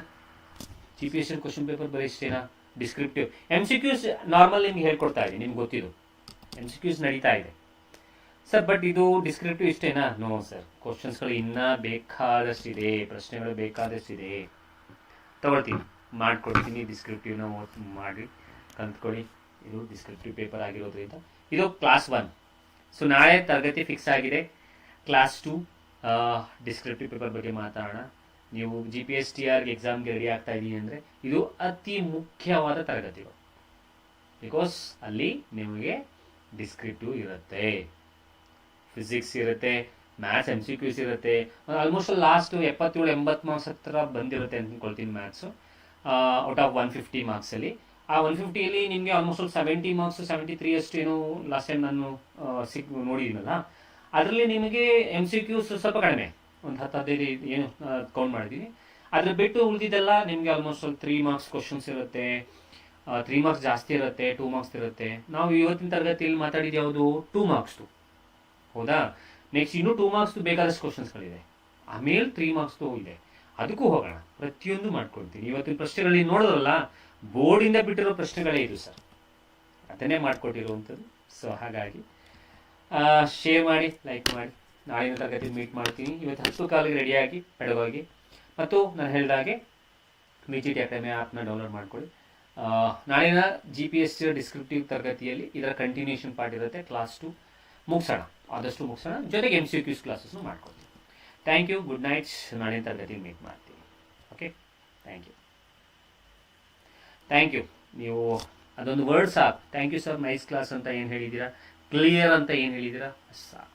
Okay, thank you.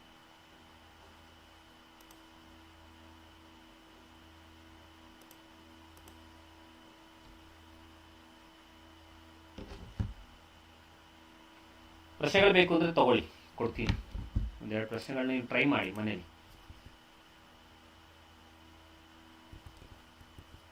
ಕ್ರೈಸ್ದು ಇದೆ, ಕ್ರೈಸ್ದು ಕೂಡ ನಿಮಗೆ ಮ್ಯಾಥ್ಸ್ ಫಿಸಿಕ್ಸ್ ಕೋರ್ಸ್ಗಳಿವೆ.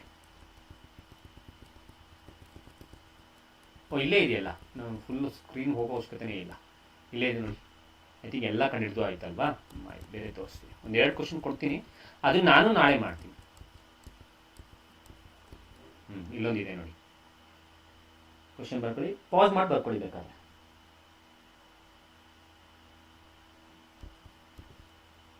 ಇದೊಂದು 2 ಪ್ರಶ್ನೆ ಕೊಟ್ಟಿರ್ತೀನಿ, ಇದು homework. Okay, thank you, good night.